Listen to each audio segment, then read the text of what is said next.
Cette formation 100% gratuite vous est offerte par Anéry Investissement, la première société à vous garantir contractuellement des appartements et immeubles de rapport clé en main avec 8% de rendement grand minimum. Pour en savoir plus, cliquez sur le lien dans la description.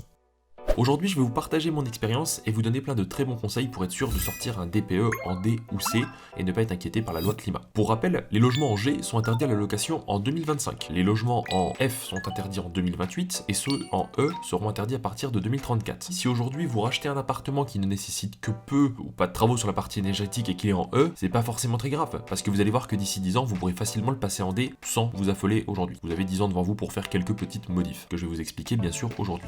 Ceci dit, il y a un élément qui est à prendre en compte, c'est qu'aujourd'hui de plus en plus de locataires regardent les DPE car plus la note est basse, plus le logement consomme et ça va leur coûter plus cher. Et avec l'inflation et la montée du coût de l'énergie, les gens sont plus vigilants. L'idée est donc, lorsque vous allez rénover un logement, d'améliorer le DPE à moindre coût parce que si vous commencez à dépenser des dizaines de milliers d'euros, vous allez perdre la notion de rendement au profit de la notion énergétique. On va voir ensemble deux cas concrets aujourd'hui de deux appartements avant et après travaux. Je vais vous présenter les diags avant et après travaux et je vous les partagerai à l'écran et je vous montrerai également le visuel des appartements pour que vous puissiez bien vous rendre compte du lien de cause à effet.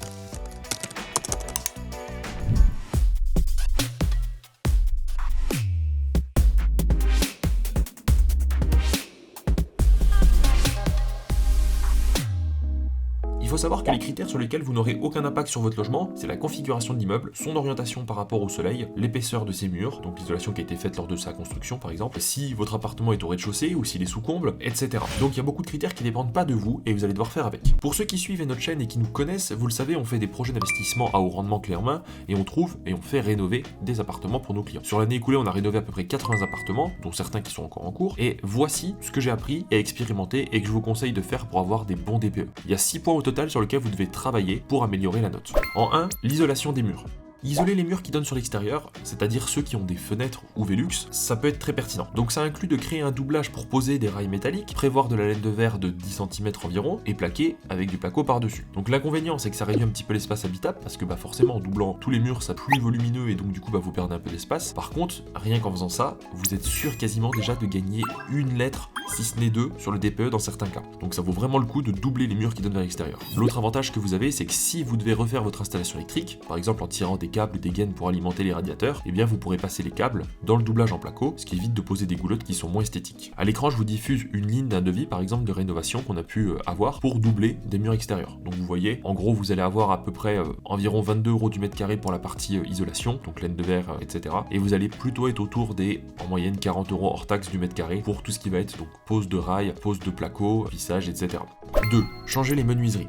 Alors évidemment, changer les fenêtres pour mettre des fenêtres double vitrées récentes, ça paraît évident. De toute façon, aujourd'hui, que ce soit en termes techniques ou phoniques, presque plus personne ne laisse du simple vitrage. C'est vraiment dépassé depuis longtemps. Mais le changement des fenêtres va vous permettre de gagner une lettre si vous étiez par exemple en G parce que vous avez acheté une maison extrêmement ancienne. 3. Le mode de chauffage.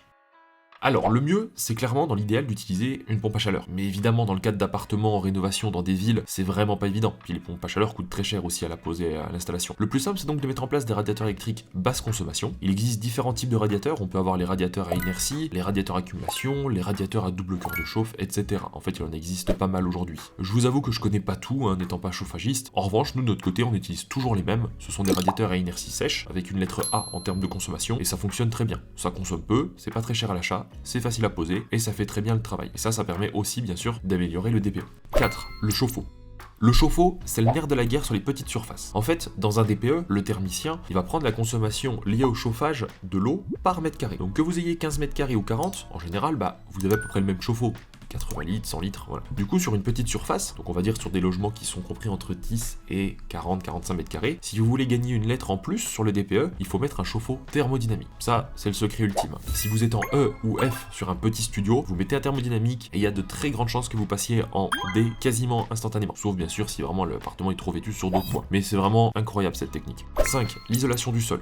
Si vous refaites votre sol, notamment si vous mettez du parquet, vous allez mettre une sous-couche phonique et thermique. Alors ça va aider et contribuer un petit peu en termes d'amélioration énergétique, mais l'impact il est plutôt faible. Dans tous les cas, aujourd'hui, on pose presque plus de parquet sans sous-couche, sauf dans certains cas spécifiques. Donc au final, tant mieux, ça aura un impact positif. En revanche, là, vous pouvez avoir un coup à jouer, c'est éventuellement si vous refaites une chape, vous pouvez demander à refaire une chape isolante. En fait, dedans, il y a un matériau qui est coulé en même temps que la chape, et ça permet de limiter les fuites de chaleur par le sol. 6. La VMC. Alors contre toute attente, la VMC joue aussi son rôle dans les DPE, et aujourd'hui les logements sans VMC sont pénalisés. Si vous voulez la Rolls de la VMC, vous prenez une VMC hygro réglable, basse consommation, et là vous êtes sûr d'être tranquille. Bon, après c'est des VMC qui coûtent cher, vous pouvez aussi prendre une VMC un peu plus classique, tant que ça fonctionne bien et que du coup il n'y a pas d'humidité ou que vous n'êtes pas obligé d'ouvrir les fenêtres pour évacuer l'humidité, c'est ça qui est valorisé dans le DPE. Là je pense qu'on a déjà fait le tour des principaux points à étudier lorsque vous allez rénover un logement. Si vous suivez tous ces conseils, vous allez sortir en C, si ce n'est, même si c'est beaucoup plus difficile sur l'ancien, peut-être en B de sûr. Et ça c'est si vous suivez tous les conseils. Vous n'êtes pas obligé évidemment d'en faire autant. Le plus simple globalement quand on a des appartements un peu anciens, c'est vraiment ça. On met du radiateur électrique si on avait des vieux grille-pains avant ou des chaudières à fioul ou des choses comme ça. On met un chauffe-eau thermodynamique, on met un isolant sur les murs qui donne vers l'extérieur. Voilà, rien qu'en faisant ça, bon, vous êtes sûr d'agir quasiment d'être en D. J'ai jamais vu un appart qui était pas en D en faisant tout ça. Enfin si, je l'ai vu une fois sur une maison qui a été rénovée mais tellement bien et tellement de manière performante et le DPE est quand même sorti en E. Donc c'était un cas jamais vu. Donc la personne a eu une dérogation pour sa maison puisque du coup elle avait fait tout ce qu'il fallait, elle pouvait pas aller en D. C'était lié à plusieurs facteurs liés au bâtiment, à l'orientation et tout ça. Après encore une fois, il faut garder cette notion de rendement parce que si vous jetez des matériaux existants comme par exemple des radiateurs électriques, alors ok un peu anciens, peut-être un peu plus consommateurs, mais qui marchent, c'est anti-écologique et donc c'est contre cette idée de la loi climat de dire je jette du matériel qui fonctionne pour en racheter du nouveau. C'est de la surconsommation inutile. Donc voilà, il faut arbitrer et n'oubliez pas que vous avez encore 10 ans devant vous si vous êtes en E pour mettre aux normes. Donc même si vous avez un logement qui est en E, au pire vous mettrez un chauffe-eau thermodynamique dans 10 ans ou quand le vôtre sera cassé d'ici je sais pas 7-8 ans et puis vous passerez en D tranquilnement. Donc il n'y a pas d'urgence non plus. Bien, maintenant regardons les logements dont je vous ai parlé et les DPE en question après travaux. Alors tout d'abord, on a un appartement qui se trouve donc à Sochaux dans une résidence. Le logement de base était en F. Ce qu'on a fait, c'est qu'on a doublé tous les murs qui donnent vers l'extérieur. On a changé le chauffe-eau. Alors en plus sur celui-là, on n'a pas mis un thermodynamique, on a mis un chauffe-eau en consommation instantanée, ce qui du coup est plutôt consommateur, donc on s'attendait à ce que ça pénalise le DPE, mais pas du tout. On a également remis une sous-couche au niveau du parquet et on a changé les radiateurs électriques puisqu'avant c'était une chaudière, je crois fioul ou gaz de mémoire, et on a tout enlevé pour mettre de l'électrique. Voilà ce qu'on a fait, point barre, c'est tout. Rien de plus, rien de moins. Et le DPE est passé de F à C.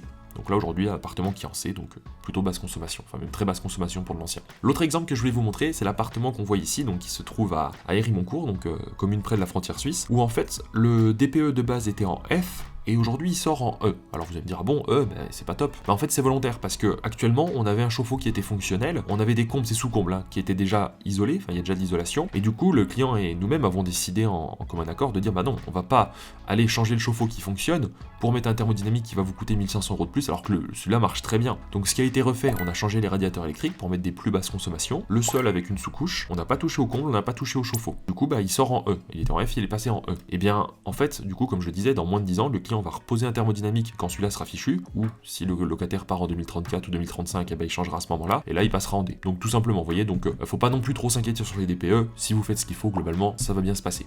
Si vous avez des questions, n'hésitez pas à les poser en commentaire, et n'oubliez pas de vous abonner à la vidéo pour soutenir la chaîne, et lui donner de la visibilité. Merci à tous ceux qui le feront, et je vous dis à très vite pour de nouveaux contenus.